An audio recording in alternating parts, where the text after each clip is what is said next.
Good morning, everyone. My name is Maya Luria with TMC for Seniors, and I am so happy that today we're going to be talking about signs of stroke. So the benefits of BFAST, reducing the damage of stroke.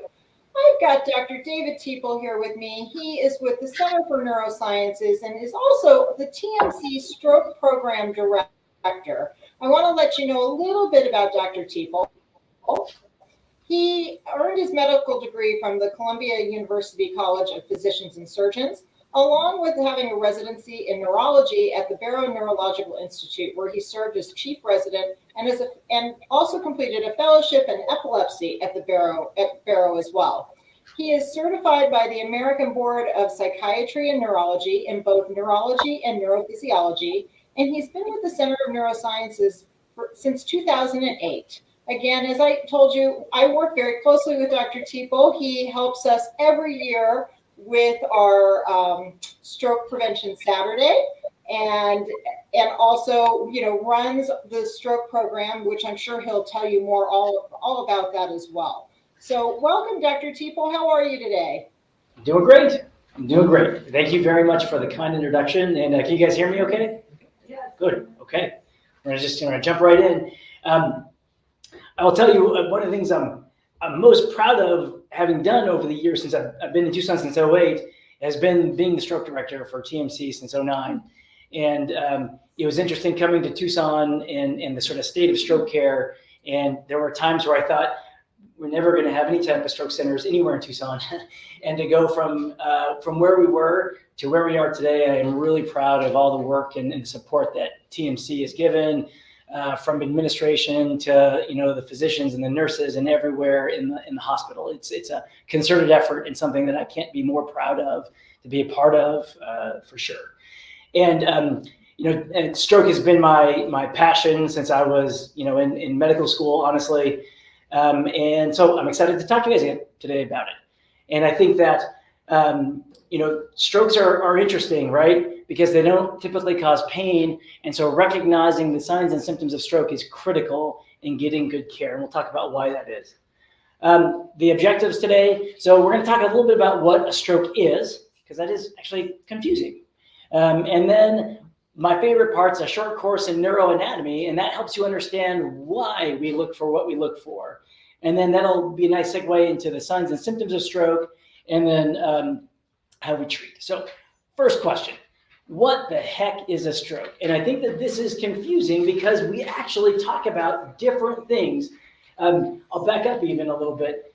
A heart attack makes sense, right? I mean, you're having an attack of your heart and you have chest pain. Why is a stroke called a stroke? And the answer is, it actually is from, the Middle Ages. And they used to say, the thought was, if you had a stroke, you did something wrong. And it was a stroke of the hand of God that was punishing you for some bad behavior. And that term has continued into the 21st century as what we call a stroke. Isn't that wild? I actually never thought about it. And then when I finally thought about it, it sort of boggled my mind that we still use something that's so antiquated. So when we talk about stroke, we actually talk about really three different entities. Okay, and we lump them all together. The big one, and the one that we're really going to be mostly talking about today, is something called an ischemic stroke. And an ischemic stroke is where you actually have a blood clot that travels from somewhere, your heart, your carotids, somewhere, and it travels up to the brain, blocks an artery, right? The arteries are carrying oxygenated blood to your brain. And as soon as you block that blood flow, your brain doesn't get oxygen. And the brain cells, immediately stop working. And then pretty soon, if you don't get oxygen restored, the brain cells start to die. Once there's injury occurring, that's what we call stroke. And so you can see here, can you guys see the cursor if I move it around? So there's a blood clot here. So the carotid came up, and there's an artery here, and there's a blockage. You can see this blockage here. It's a clot that lodged at where there's a cholesterol plaque. And all of a sudden, all of this darkened area here isn't getting blood flow. And suddenly, now the brain cells aren't immediately dead. There's not damage immediately, but they stop working and symptoms start. And there we go. So the next type of stroke that we talk about, or the next type of entity that we lump in with stroke, is an intracerebral hemorrhage. Okay, and so this is where these little blood vessels in the brain they rupture and hemorrhage into the brain substance. Okay, and the idea here is this is typically very related to hypertension, high blood pressure. And you get these arteries, these kind of chunky arteries, your carotids, and going up in your brain. But off of these big, strong arteries come these little wispy arteries. And these arteries can't handle hypertension. And so they'll essentially, over time, they scar, they weaken, and then they rupture. And they rupture in very consistent places. So you can see here, this is deeply in the brain. Sometimes it can be in the back of the brain, an area called the cerebellum, or in the brainstem, but they're very consistent in where they occur. So, you can see right there. So that's an intracerebral hemorrhage. The last type of thing that we lump together is a subarachnoid hemorrhage. Subarachnoid hemorrhage is the least common type of stroke. And a subarachnoid hemorrhage is where you have an aneurysm that is a ballooning out of the artery. And when that artery balloons out, it weakens. And interestingly, you can have an aneurysm, you can have a huge aneurysm, and you generally do not have any symptoms from an aneurysm. People will say, I think it's an aneurysm. The only time an aneurysm causes problems is when it ruptures. When it ruptures, okay, blood then spills around the outside of the brain. And I don't know if you can see that sort of the blood there, and that irritates the meninges. The meninges are the skin around your brain. All of your pain fibers in your head are in your meninges. And so when that artery ruptures, it hurts like heck. And so this is the classic stroke where the symptoms are sudden onset, worst headache of your life. I had a patient once describe it to me like someone came up behind him and hit him with a baseball bat. And it'll take you down, the neck gets stiff. But typically, and that's really the main symptom with this type of stroke. So those are the three entities that we lump together and call stroke in healthcare, okay? And it gets confusing because, they're very different entities, and we call them all the same thing. There's about 800,000 strokes per year in the United States. And if we look here, that ischemic stroke that we talked about, that's the vast majority of stroke, 88%. So really, that's what most of our focus tends to be. About 9 to 10% of strokes are that intracerebral hemorrhage. And then the least common type of stroke, about 3% of all strokes, are those subarachnoid hemorrhages, the aneurysms rupturing into the brain or around the brain.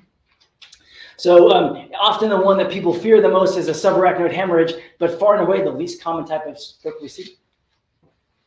So what are the signs and symptoms of stroke? Well, to get there, let's talk first about neuroanatomy.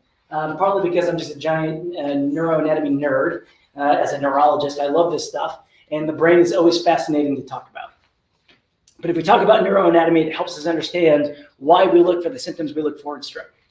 And so first, this is just a picture of the brain.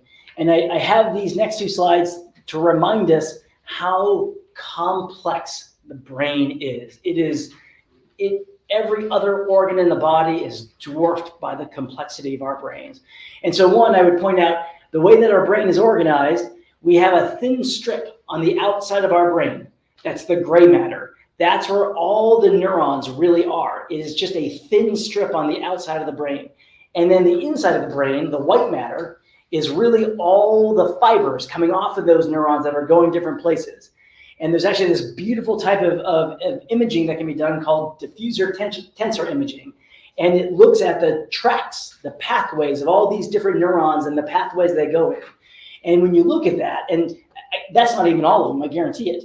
You have about 100 billion brain cells, maybe a few more than that, maybe 110, 120 billion. But the tracks in the brain are so incredibly complicated that we're still, every time we learn something new, it's like you open up one door and find two doors, and you open up another door, there's three doors. And so the brain is that way in many ways.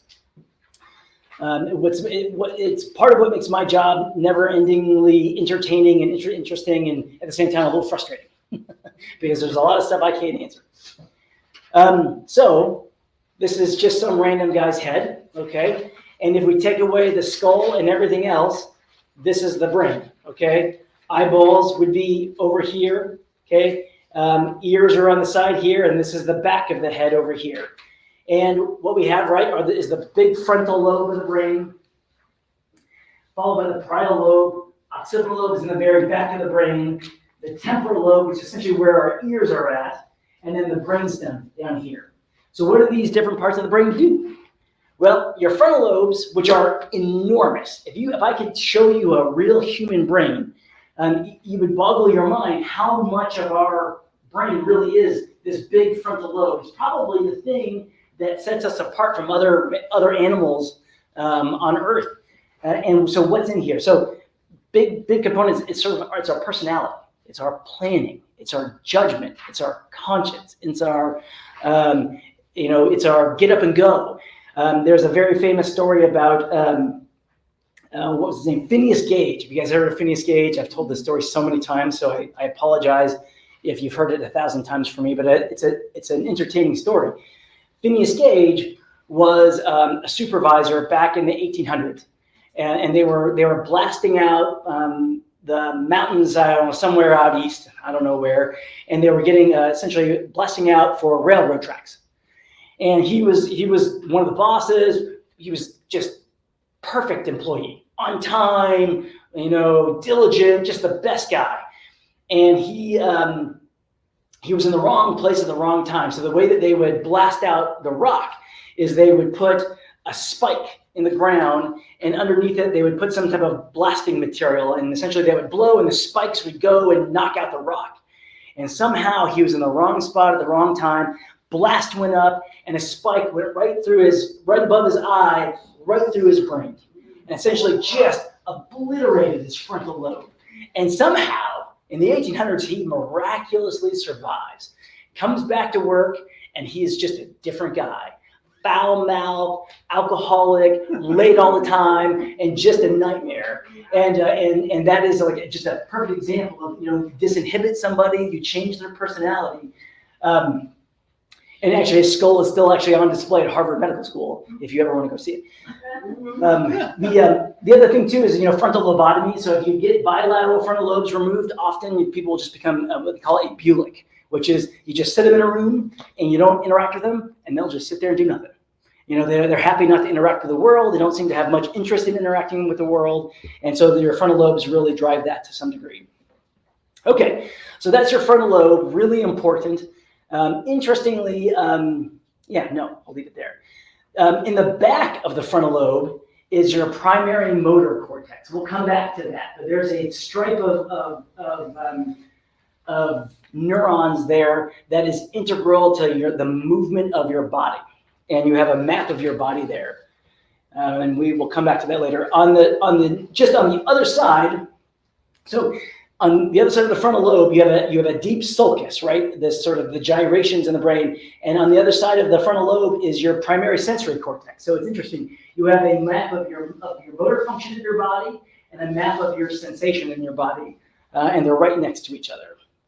In the back of your brain, you've got your occipital lobe. So it's interesting, right? Your vision comes into your eyes and then is transferred all the way back to the back of your brain. That's where your primary vision cortex is. On the opposite end of your brain from your eyes. There's a type of test we can do called the visual evoked potential. You can actually measure how long it takes to flash a light at somebody and to see a spike of activity in the back of the brain. It takes about 100 milliseconds for you to see something and for it to actually cause a neuronal change in the back of your brain. It's pretty cool.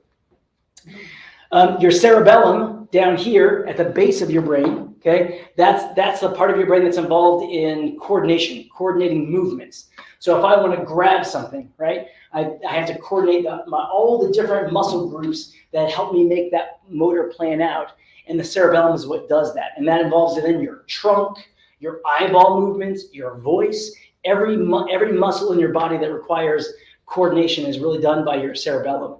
Huge number of neurons are actually in your cerebellum.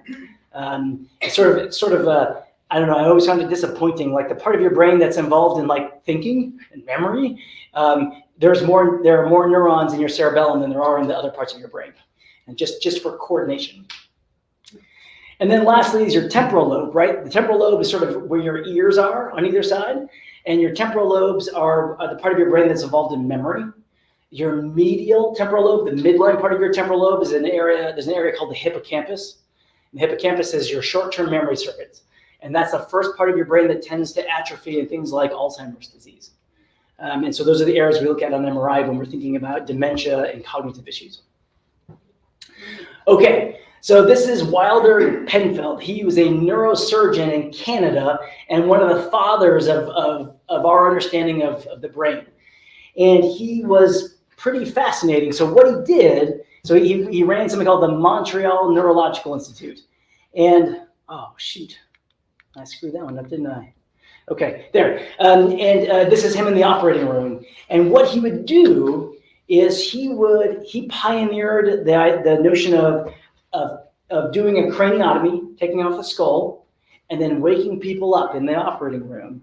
And he was trying to remove parts of the brain that were causing seizures or other problems. And he would try to map out what was important and what wasn't important so he wouldn't harm them or cause permanent deficits. And so what he did is he would take the brain and he would actually put a grid on there, and he would take this little electric pen and zap parts of the brain and see what happened. Can you talk? Does this part of the face move? Does your arm twitch? What happens when he does that? And as he did that, he was able to map out something called the homunculus. And now, albeit this is changing a little bit probably, but this is still fundamentally, this is an important part of neurology, which is you've got, like I said before, you've got this map of your body in your brain, all of us, and all of us is roughly the same.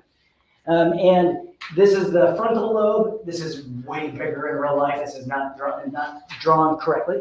But you have a map of all the motor functions. So you can see you've got swallowing, facial movement, hand movement, leg movement. And so when someone has a stroke, and I can see where that stroke is, I can tell you, oh, their face is going to be really weak. They're going to have a hard time swallowing.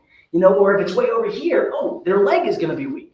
And the same thing happens for a sensation.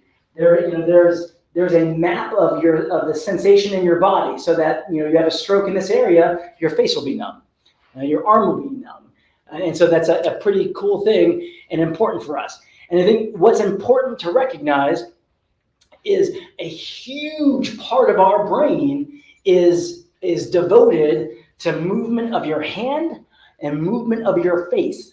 And you can think, right? I mean, your ability to discriminate sensation in your hand is incredibly good, as opposed to like in your back or the back of your leg. You feel things to a much higher degree in your hand, and that's because you've devoted so much more of your neurons, your brain, to your hand. Same thing goes with coordination and the number of muscles that are there.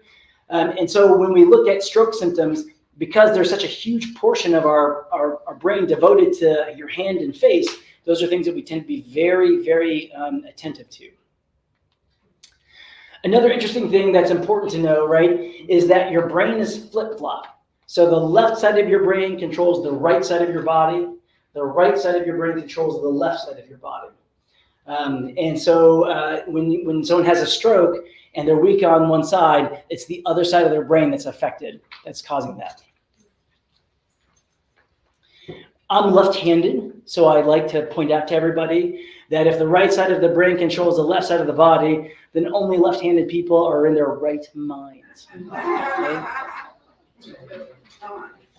I suffered my whole life as a left-hander.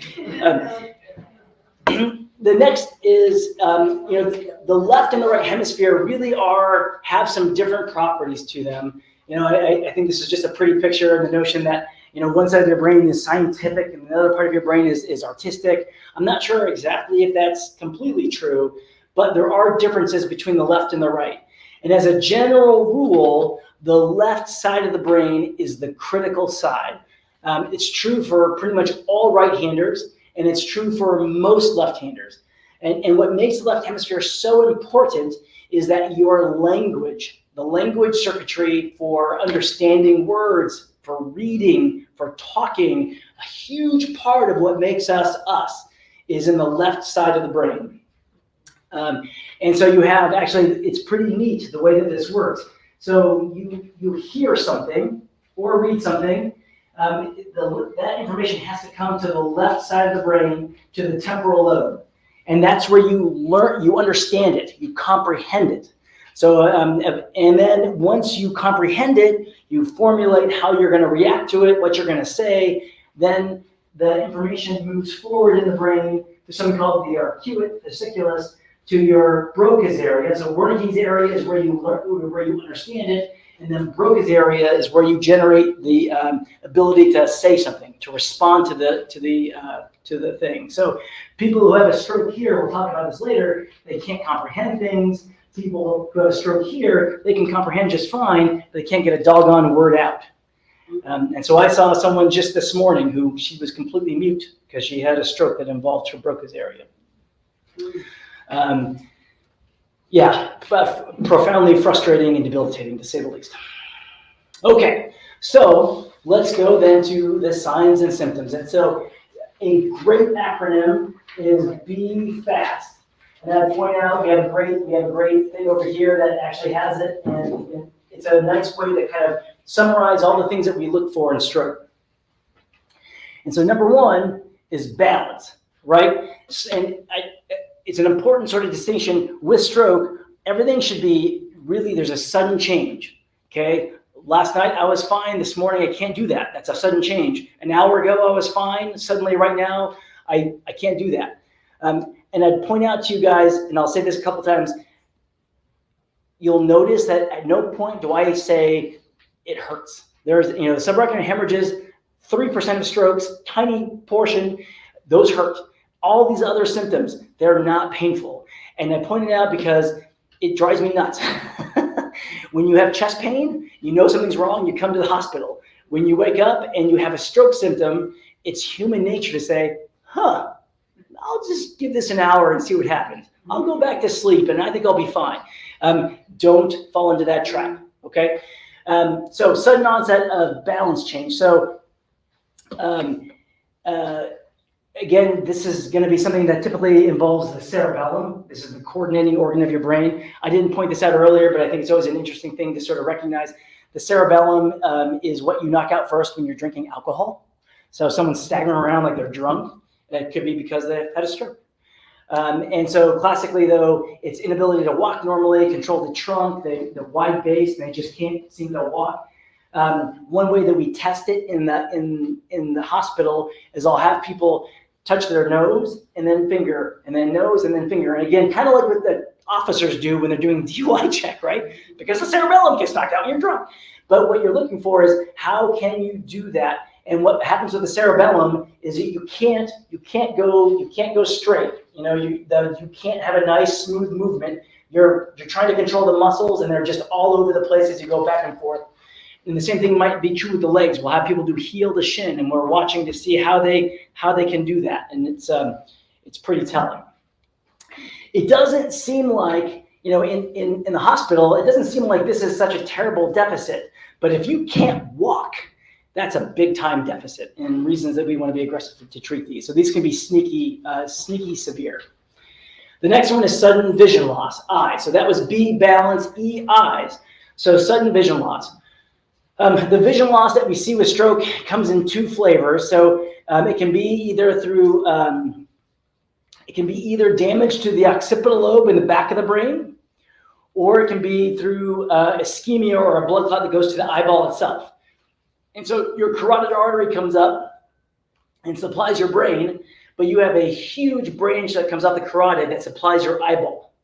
And so when people have a little carotid stenosis or a big plaque in their carotid artery, they can flip up a little piece of cholesterol plaque that goes right to the eyeball itself and causes painless vision loss. And so let's see, which one did I have first? Okay, so if you have a problem in the brain, what you'll get is this. Sudden vision loss on one side. Now, here's the kicker from my end.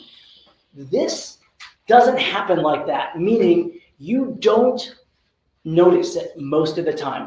A rare bird will come by that will notice this, but almost always there's something else going on. They fell because they couldn't see on one side and they didn't realize it. And they come into the hospital. Their husband or wife says, something's wrong. I don't know what it is.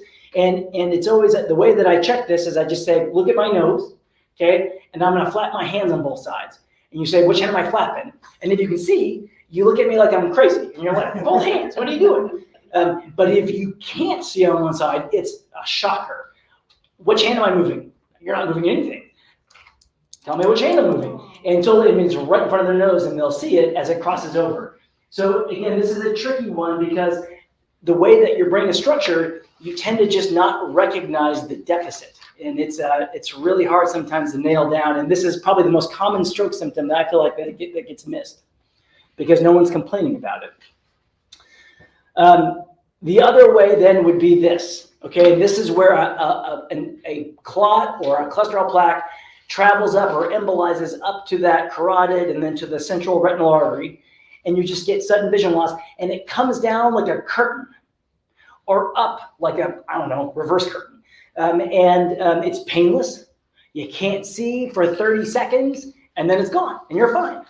And again, another one that people will classically say, oh, that's weird, and then go on with their life. This is a come to the ER, or at least call your ophthalmologist, and they'll tell you to come to the ER, but this is a come to the ER thing. Okay, so that's eyes. Face. So facial weakness, again, is a big one. And what we tend to see when you get facial weakness is lower facial weakness, okay, from the eyeballs, below the eyeballs. What you'll get is this, right? He's smiling on his right side and he's weak on his left. Often what we're really looking at here, you see his dimple. We look at that dimple and the absence of that dimple on the other side. That's what I'm most looking at. The other thing that I'll look at really carefully is do I see the same number of teeth across here? And so in his case, it's clear cut. There are cases where it's a little bit more subtle. And then the trickiest one is that some of us are just asymmetric at baseline. And so in the really subtle ones where you're like, is that new? Is that old? Often what we'll do is we'll ask for your driver's license. And you look at the driver's license and look at in the face, and because we're looking at things with a fine-tooth comb, a microscope, we realize, oh, no, you've always been a little asymmetric. That's not new. But this is what a stroke will do, as opposed to this guy, right? And what this guy has is scary, but this is not a stroke. Anyone know what this is? Bell's palsy. Exactly right. So this is a Bell's palsy. How do I know? Because you look at his forehead, right? And it's hard to see maybe in this light, but he's lifting up his eyebrow, he's got wrinkles on this side, and this side looks like he had Botox, right? He's got no wrinkles at all. And so he's not smiling here. You can actually see his eyelid is dragging, is drooping down a little bit. So he's got weakness of the entire face. And so what's interesting, right, is that the upper part so from your eyeballs and above, you've got bilateral representation in your brain. So if you have a stroke on one side, the other side will kick in and your eyebrows and your upper face will work just fine. But below your eyes, that's just on one side of the brain, and that's what gets weak. What happens with a Bell's palsy is that the actual nerve, after it's left the brain, is what gets damaged and gets inflamed. And it's that peripheral nerve injury to the face that makes your face so weak. And this is typically caused by, we think, like a herpes, like chickenpox type virus that reactivates on the nerve. Yeah, there's his wrinkled forehead on one side and absence on the other. So look for an uneven smile. We talked about that. And I beat that one to death, didn't I? The next one is the arm, right? Arm weakness. And so how do I look for arm? I don't look at it quite like this, so that's certainly fine. But the way that I'll typically look for an arm weakness is I have you put your palms up and your hands out and make your hands totally flat and straight, and then close your eyes. And what happens is when you close your eyes and you're not paying attention, when you're weak, one, the hand may come up like that, or it'll start to turn over like that. Or if you're really weak, the arm doesn't do anything. But that's the way that I would typically evaluate arm weakness to see. Almost always, if there's arm weakness and it's a stroke, there's some facial involvement. We see it might be super subtle, but there's something in the face too. And again, why are we doing this? Because blood supply to the brain, this is a huge part of your brain. And so it's almost always affected by a decent sized clot. We'll see the arm and the face, and they're right next to each other in the brain, right? The face and the hand are just right next to each other. So if there's hand weakness, the way the blood supply is, there should be some involvement of the face and vice versa. And then speech. So speech is a big one, and we talked about this earlier, but I'll sort of just kind of come back to this again. So we look at two different things. There's slurring of your words, and then or what we call dysarthria, and then there's actually true inability to kind of to talk, not because of motor weakness, but because of the machinery in the brain that's involved in language is not working right, and we call that aphasia. And so slurred speech would be, there's weakness of the tongue, there's weakness of the face, and it sounds like they're slurring their words, or they've got marbles in their mouth and they can't just enunciate. But they're able to understand you, and they're able to say stuff, and they're saying the right things. It's just very slurry and hard to understand. That's different than aphasia, where we talked about this, right? Where it's either Wernicke's area or Broca's area gets affected, and so what will happen is you'll have impaired comprehension, right? And it looks just like they're confused. Honey, I said go get the garbage. Why are you walking in, towards the front door? Or why'd you ignore me? Or, it can look kind of tricky. But if you ask someone who can't comprehend very specific questions, like stick out your tongue, show me two fingers, they can't figure it out. And you have to be a little bit careful when you do that, right? Because they can mime you. People who can't comprehend are looking for any clue about what the heck they're supposed to do. So if you say, show me two fingers, they're like, two fingers? But they're not comprehending you, they're just miming you. And so it's a little bit tricky as you kind of assess those people, how you ask the questions.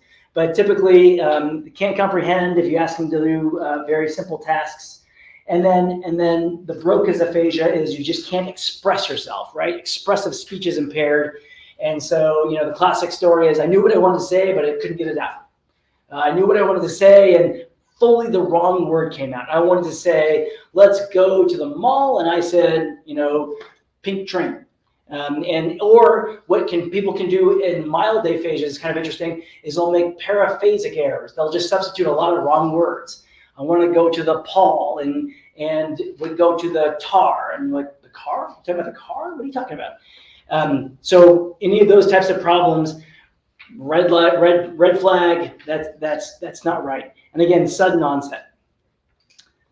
Okay, so repeat a sentence. Today is a sunny day. Can't teach an old dog new tricks. Is it clear? Okay, can they enunciate the words clearly? Do they seem to understand what you're asking them to do? Ask them to do some simple things. Show me two fingers, stick out your tongue. Make a fist with your hand. Those are things that I do always to evaluate speech. And then other things that you can have. So sudden loss of sensation, a little bit less common, but certainly can happen, right? And in face, arm, and leg, classically, there's a type of stroke that'll make you just numb on one half of your body. Often when you lose sensation, you also lose some element of coordination, because part of coordination is sensing your body in space.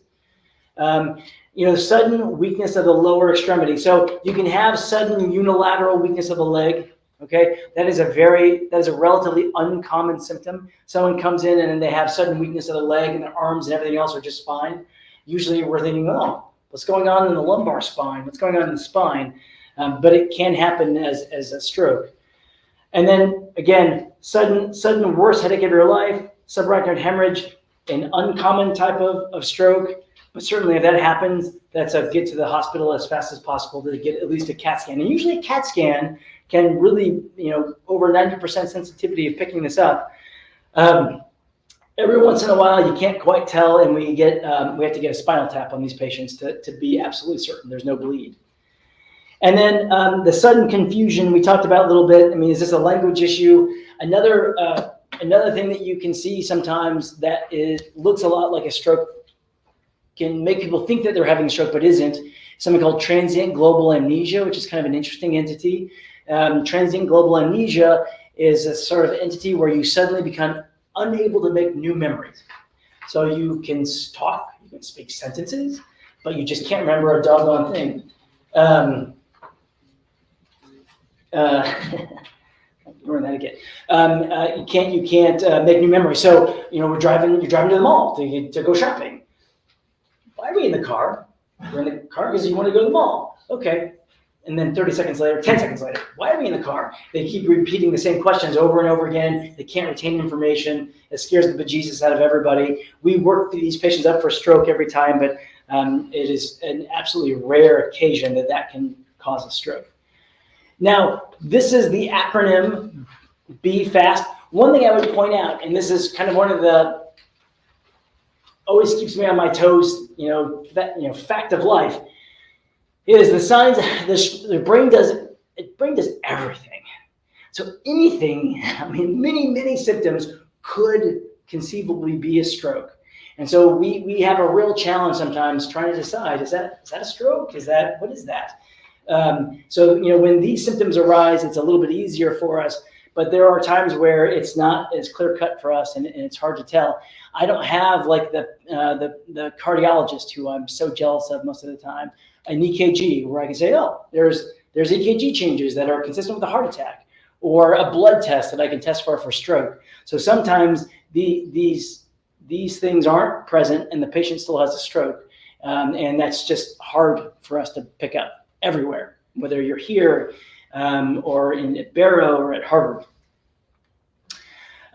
Next is time. Time is crucial. Why is time important? Well, there's this great study that came out of UCLA where they tried to estimate the average number of neurons you lose per a moderate-sized stroke. And albeit the truth is this varies a lot from person to person, but per stroke, 1.2 billion out of your 100 billion or so brain cells, which is like accelerating brain age by 36 years. Per hour, 120 million, and per minute, about 2 million. So we want to know when the symptoms started and get treatment to you as fast as humanly possible. And so every stroke center in the world is designed to go as fast as possible to kind of get the studies done that we need to get done. And so the first line treatment that we tend to use for stroke is clot buster. And there's two drugs out. One's called TPA or TNK. Most hospitals are now switching over to TNK as the most common drug that we give. And the idea, right, is that we're trying to break open the clot. And the key, though, is that really it's approved, or we use it up to 4.5 hours after the stroke onset. And if we get beyond 4.5 hours, we begin to worry about risk of hemorrhage and bad side effects. So when we look at 100 people that get TNK or get clot buster, if we give 100 people clot buster, 32 will get better, okay, and about 13 of those get dramatically better. About 60 or so stay about the same, okay, and then 6 at the bottom here, 6 will actually get a hemorrhage, and 3 of those 6 will do worse. And so I think that one of the things that's important to recognize about clot buster is it's not 50%, it's not 80%, it's not 100%. It's about a 30% benefit to patients, and that it has the risk of causing harm. So we want to be very thoughtful about who we're giving it to try not to hurt them. And we want to do that as fast as humanly possible. And it's a tricky thing, to say the least.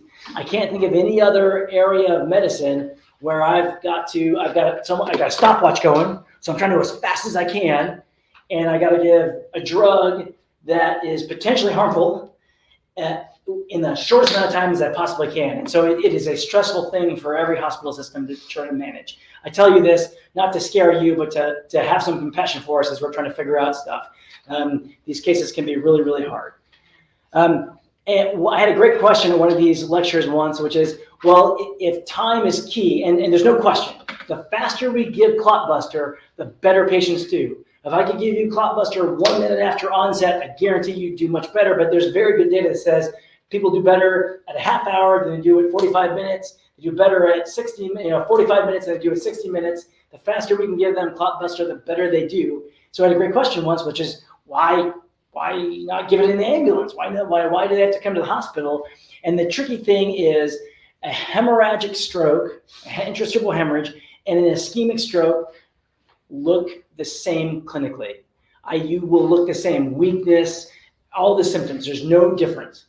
I've tried over the years so many. I'm looking at blood pressure, headache, all kinds of things. And the truth of it is, you cannot tell the difference looking at somebody, examining them, until you get a CAT scan of their head. And this is what a patient looks like when they're having a hemorrhage in their brain, as opposed to this guy who's having a stroke, having an ischemic stroke, and there's no hemorrhage at all. This guy, if I give him TPA or TNK, I would probably kill him. And so it's a big deal. TNK is a powerful clot buster. If someone's bleeding, they are going to bleed more. And so this is something we have to be very, very, very thoughtful and cautious about. One way that people have looked at trying to tackle this issue is mobile stroke units, and this is a ambulance with a CT scanner in the ambulance, and they basically have teleneurology there, and so they'll do the CT on the scene, and then they can push the clot buster faster that way. Those are challenging, especially when you get into someplace where you've got a very spread out environment. Where do you put this? Where do you put the mobile stroke unit here, where you're going to catch stuff? The other thing too, Barrow has one, and I forget now how much they told me it costs per month in July to drive that thing around and keep it cool enough, but it is extraordinarily expensive. So who pays for it? Who pays for the clot buster? There's all kinds of issues here, but I think the biggest logistical issue in Arizona, for instance, is just we're just so spread out. Can you do that very effectively? The other type of treatment, which has been the most exciting treatment that we use, has been thrombectomy, and this is where we actually go into the brain and actually suck the clot out of the brain.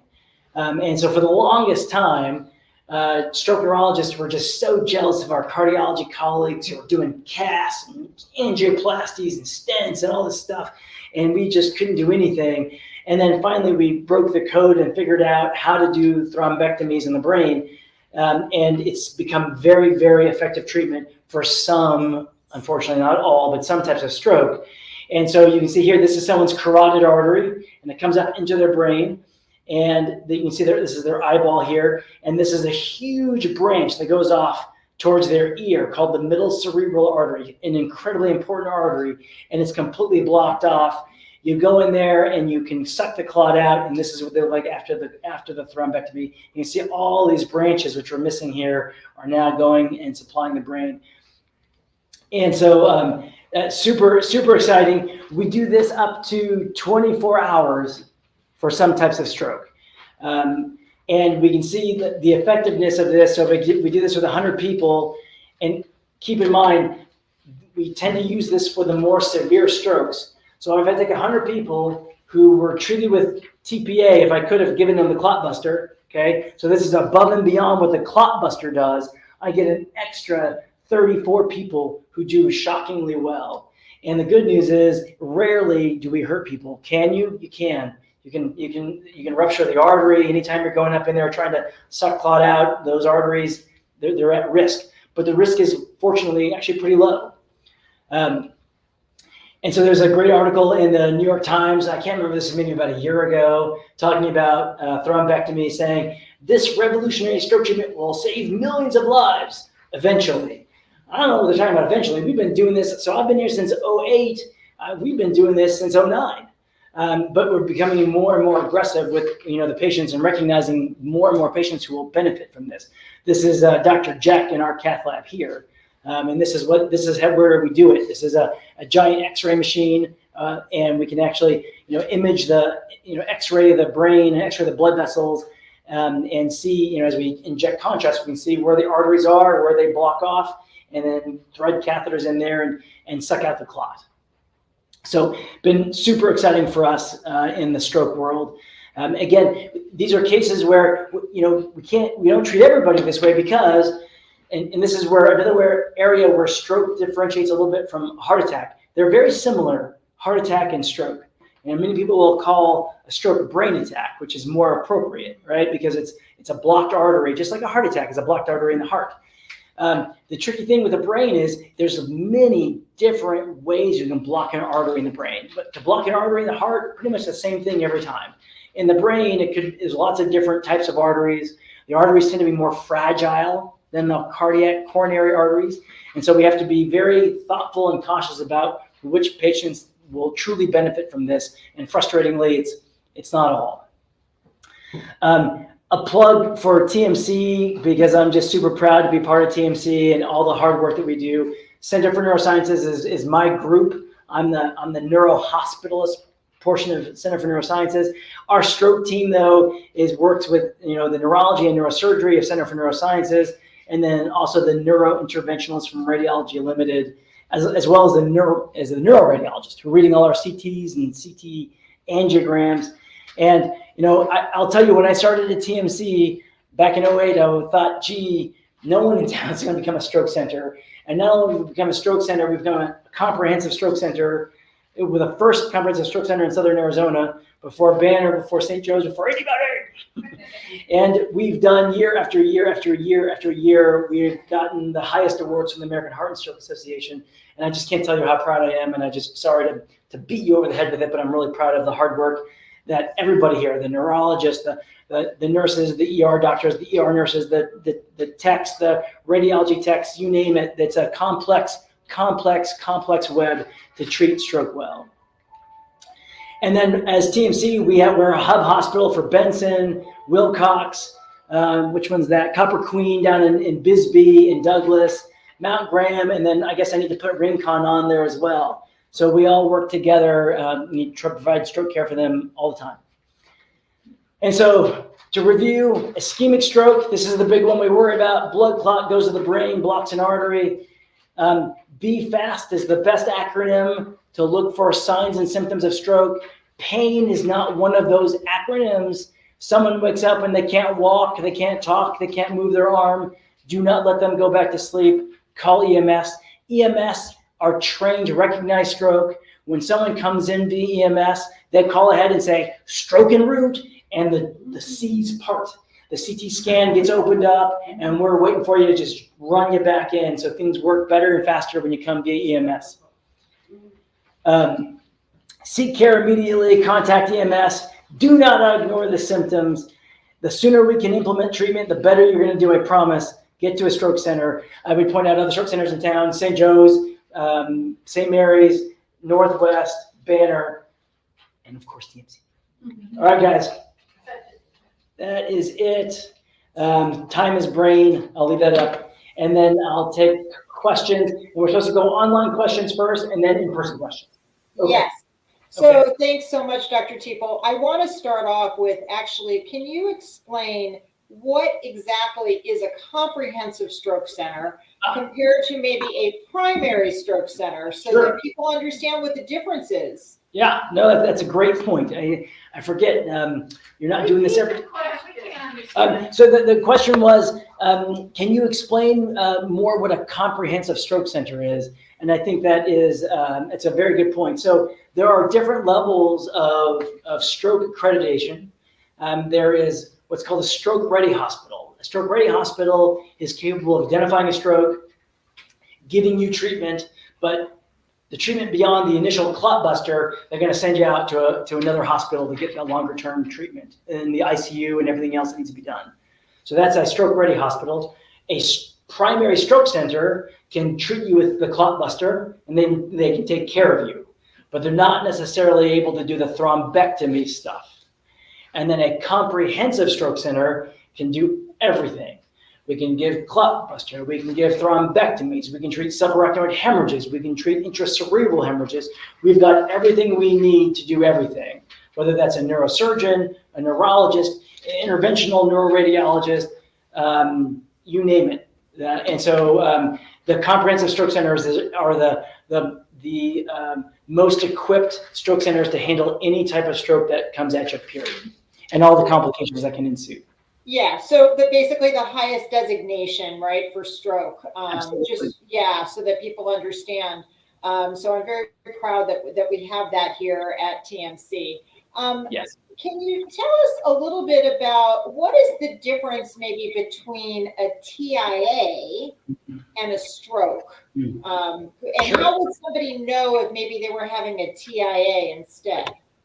So a TIA is where let's see. So a TIA is where a blood clot goes up into the brain, blocks an artery, the brain gets deprived of oxygen and stops working. But there's no damage yet, okay? So the symptoms are exactly the same as a stroke symptom, except they go away. I had sudden vision loss in my eye, and then it returned. I couldn't talk for 5 minutes. I was trying to say something and nothing would come out. And then after 5 minutes, I was fine. And I thought that was weird, and then I went back to sleep. So a TIA is just like a stroke, except the symptoms completely resolve. And classically, it's resolved within 24 hours. But what we know in real life is that most TIAs last a few minutes to less than an hour. And so the importance of recognizing a TIA is that we know that the risk of stroke is much higher in these patients after TIA. And it's kind of like angina. It's like a stroke warning sign. And so that's your opportunity to get in and get evaluated quickly so we can figure out what's going on that caused that TIA that could cause the imminent stroke that we want to prevent.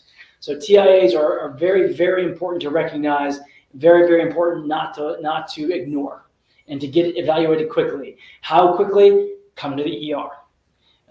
The outpatient world is just overloaded. And these are things that are typically time sensitive. So we want to know, if you had a TIA, we want to know about it so that we can, essentially get that evaluation going and prevent the stroke that could happen. Good, thank you. And then if you have stroke damage to a specific part of your brain, let's say for the Broca area, can that be repaired over time, or is that permanent? Yeah. So yes and yes. So so the question was, if you have an area of damage to your brain from a stroke, is that damage permanent, or can it be repaired? And so when you have a stroke, you have permanent brain damage. Okay, that's not a nice thing to say, but it's the truth. The good news is you have lots of extra brain cells, and brain cells do an amazing job of pulling double duty. And so what will happen is, where there's damage, the healthy brain cells around that area will actually begin to grow new connections, and your deficits will get better. And so, what's true with stroke? All strokes get better. Do they get 50% better? Do they get 25% better? Do they get 100% better? That's time, and that's hard to predict perfectly. And usually the key is rehab, is working the areas of the brain that are injured, and that's where our speech therapist and physical therapist and occupational therapist can help improve. And typically the way we see stroke recovery occur, it tends to be in sort of 3-month blocks. So the stroke occurs, the first 3 months tends to be the highest rate of improvement. The next 3 months, a little bit less, high rate of improvement, a little bit less over the next 3 months. And they used to teach us that about a year, you're sort of at your new baseline. And that's true to some degree, but I think there's absolutely good data that says that even after a year, years even, you can have more improvement in your stroke symptoms. They just tend to occur at a slower rate in smaller increments. And again, what happens is, it's the healthy parts of the brain are able to essentially take up the slack and do double duty and make up for the injured brain. That's great. And then if somebody has aphasia, of course, that takes a little more. Can you explain what happens if somebody ends up having aphasia from a stroke? What does that process look like as far as the recovery? Aphasia after a stroke is, there's lots of different, there's different types of aphasias. It tends to be among the more frustrating, debilitating types of deficits people have. And it usually involves really working with speech therapy and time and patience. And so, and I think that's hard to find. It's hard to find in your doctor, who's like, say what you want to say, and in people in just society. But the key is to work at it and work generally with a speech therapist. Now, speech therapists are worth their weight in gold. There are not enough of them. So getting in with speech therapy tends to be hard to do, actually, in the outpatient world. There's a wonderful group here in town called the Friends of Aphasia that is really great, because there are other people with aphasia. They have workshops where they work on speech, And when you're not stressed out because the person you're talking to is spit it out, hurry up, it becomes much less stressful to be able to work on your language and your speech issues in an environment that you're accepted and you feel supported and other people have the same problem. So that's something that I always try to direct people towards. But aphasia is a big challenge, but with time and practice, it absolutely can improve. Thank you. And we also have a stroke support group here at TMC for Seniors that people are welcome to come to as well for support that people may be interested in. So always feel free to give us a call and we'd be happy to get you connected with that.